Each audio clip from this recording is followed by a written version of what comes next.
आदरणीय दर्शकवृन्द, आज हामी नवल बाबाको अन्तर्वार्ता, विशेष अन्तर्वार्ता लिन उहाँको उसमा सान्निध्यमा पुगिसकेका छौँ। यसको कारण के छ? जीवनको कर्ममा उहाँ चाहिँ समाज, राजनीति, धर्मसँग एकदम गहिरिएर जोडेको अनुभव प्राप्त गरेको व्यक्तित्व हुनुहुन्छ र उहाँले यो समाजलाई कसरी हेर्नुभयो र वर्तमान जुन विशेष परिस्थिति जेएनजी पछि जुन चुनावी परिस्थिति भयो त्यो सन्दर्भमा त्योसँग हाम्रो सांस्कृतिक सम्बन्धमा जोडेर उहाँसँग हामी आजको कुराकानी गर्न गइरहेछौँ। तपाईलाई न्युज सोलोमा स्वागत छ। धन्यवाद। तपाईलाई यो एउटा के छ, यो जेएनजीको आन्दोलन पछि जुन विशेष परिस्थिति भयो, के त जेएनजीको आन्दोलनले यो चुनावको लागि भएको थियो त? हैन, यो जेएनजीको आन्दोलन तपाईँ यसरी हेर्नुहोस्, यो 23 गतेसम्म जेएनजीको आन्दोलन थियो र उनीहरूको सुशासन, पारदर्शिताको कुरा थियो र 24 गते जुन आन्दोलन भयो त्यो जेएनजीको आन्दोलन हाइजेक भयो र त्यो लुटेराहरूको आन्दोलनमा परिणत भयो। तपाईको त्यसलाई हाम्रो गाउँघरतिर, यो मधेसतिर भन्छ ऐगफुक्का हैन, नभए त सिंहदरबार भनेको त हाम्रो 3 करोड नेपालीको घर हो नि र प्रत्येक मान्छेको, जस्तै अब जोसँग कोही मान्छेसँग जमिन छ भने उसको लाल पूर्जा आफ्नो घरमा राखिरहेको हुन्छ र त्यो सिंहदरबारमा आगो लगाउनु पर्ने कारण के हो? के सिंहदरबारमा आगो लागिसकेपछि भ्रष्टाचार मुक्त हुन्छ हाम्रो देश? सुशासन त्यो सिंहदरबारबाट आउने हो, त्यो आगो लगाएर आउने हो र भ्रष्टाचारीको विरुद्धको आन्दोलन भर्यो। अनि भ्रष्टाचारी भए जतिको फाइल जुन सर्वोच्च अदालतमा थियो त्यो सर्वोच्च अदालतमै आगो लगाइदियो हैन। त्यसकारण त्यो आन्दोलन भनेको 24 गतेको जुन आन्दोलन थियो त्यो हाम्रो जेएनजी को आन्दोलन थिएन, हामी नेपालीको आन्दोलन थिएन, त्यो विदेशीको आन्दोलन थियो, नेपालको दुश्मनको आन्दोलन थियो हैन। त्यसकारण र त्यो दुश्मन भनेको यस्तो ठुलो दुश्मन हो, हाम्रो देश कहिले अंग्रेजबाट हामी लड्यौँ, हाम्रो पुर्खा लडे हैन, पञ्चायत व्यवस्थासँग लडे हैन, त्यो राजालाई हटाएर गणतन्त्र ल्याए, संहिता ल्याए। तर मलाई त अहिले लागिरहेछ यसपालि यदि हामी सजग भएनौँ भने त्यो पञ्चायतकाल राणा भन्दा पनि त्यो ठुलो यहाँ शासक आउँछ र त्यस पछाडि हामीले फेरि वर्षौंसम्म तपाईको हाम्रो सन्ततिले लड्नुपर्ने हुन सक्छ। जेएनजीको आन्दोलन तपाईलाई फर्स्ट दिन आन्दोलन थियो र दोस्रो दिनमा तपाईलाई त्यो एउटा चाहिँ अराष्ट्रिय तत्त्वहरूले जलाएको कुरा चाहिँ उहाँले जुन स्वीकार त्यो भयो र त्यसपछि जुन सरकार भयो। अब हामी निर्वाचनको कुरातिर जाउँ। निर्वाचन अहिले चलिरहेछ, निर्वाचन डेट फिक्स पनि भइसकेको छ, निर्वाचनको तयारी पनि भइसकेको छ।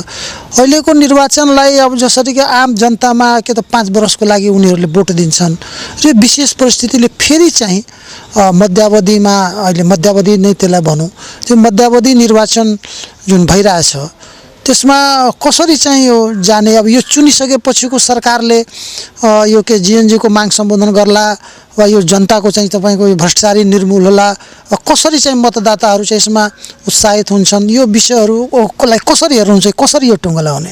पत्रकारजी, कि त तपाईले बुझ पचाउनु भएको छ हैन, कि त मलाई नै अलमल पार्न खोजिरहनु भएको छ हैन। अब सरकार बन्ने अहिले 24 गतेको जुन धुन्धकारीहरू थिए, ऐगफुक्काहरू थिए, आतंककारीहरू थिए, जुन हाम्रो सर्वोच्च अदालत जलाइदिए, सिंहदरबार जलाइदिए, उनीहरूकै सरकार हो अहिले,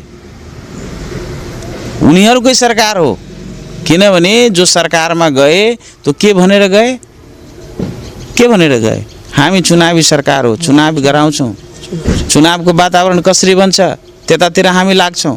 तर चुनाव नजिक्दै जाँदा सब मन्त्रीहरू हैन दनादन तपाईँको राजीनामा दिँदै चुनावमा हैन घन्टी टुनटुनाउँदै उसमा लागे।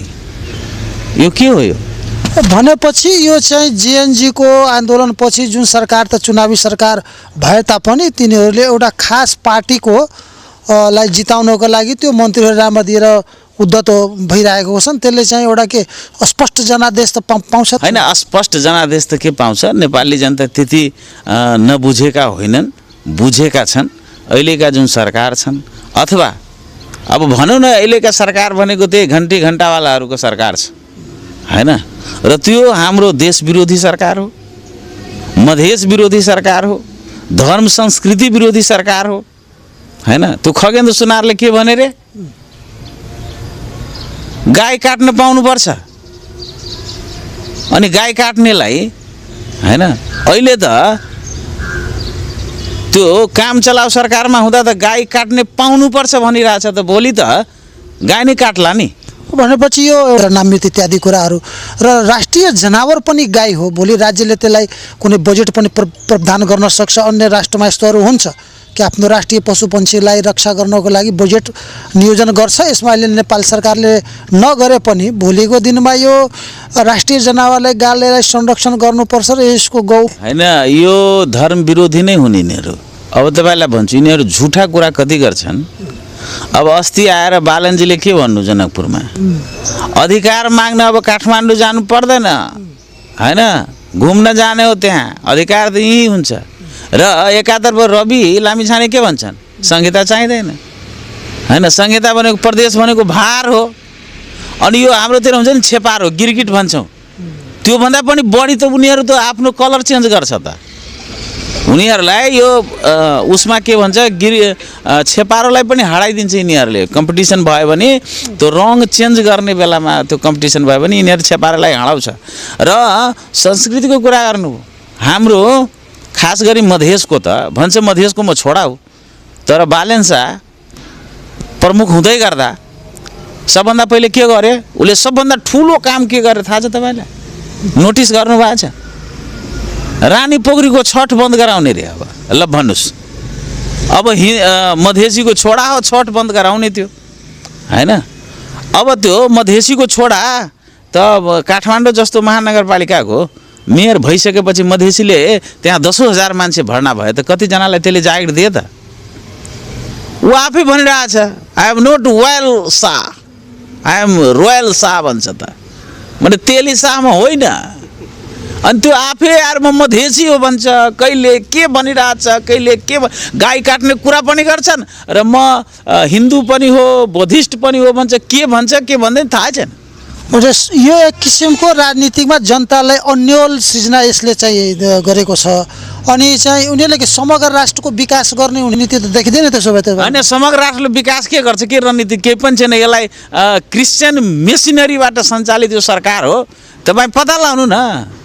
उसले झन्डै 1.5 दर्जन पास्टरलाई त्यो सांसद बनाउन खोजिरहेछ, टिकट दिया तपाईँको हैन। र सब धर्म संस्कृतिलाई संरक्षण गर्ने हो भने त 2-4 जना हिन्दूका धर्मगुरुहरूलाई त्यसले सांसद बनाउन खोजा भए हुन्थ्यो हैन, टिकट दिन्थ्यो हैन। मुस्लिम चाहिँ मौली साहेबलाई दिया हुन्थ्यो, बुद्धिस्टलाई दिया भए हुन्थ्यो हैन, 2-4 जना पास्टरलाई दिया भए हुन्थ्यो। तर एकतर्फी पास्टरलाई मात्रै किन? बाबाजी यो समावेशी चाहिँ भएन, एकतर्फी पास्टर बेसी भएन। यो क्रिस्चियनको हो, पश्चिमाहरूको सरकार हो, नेपाल विरोधीको सरकार हो, मधेस विरोधीको सरकार हो, यो देश विरोधीको सरकार हो। यसले सखा पार्छ।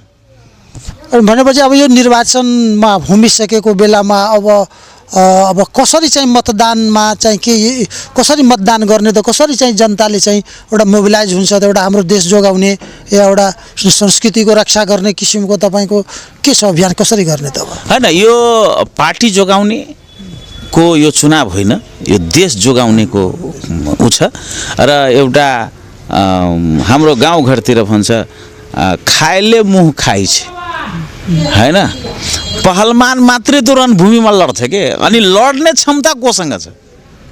राणासँग को लडे? काङ्ग्रेस लडे पञ्चायतसँग को लडे? काङ्ग्रेस लडे हैन।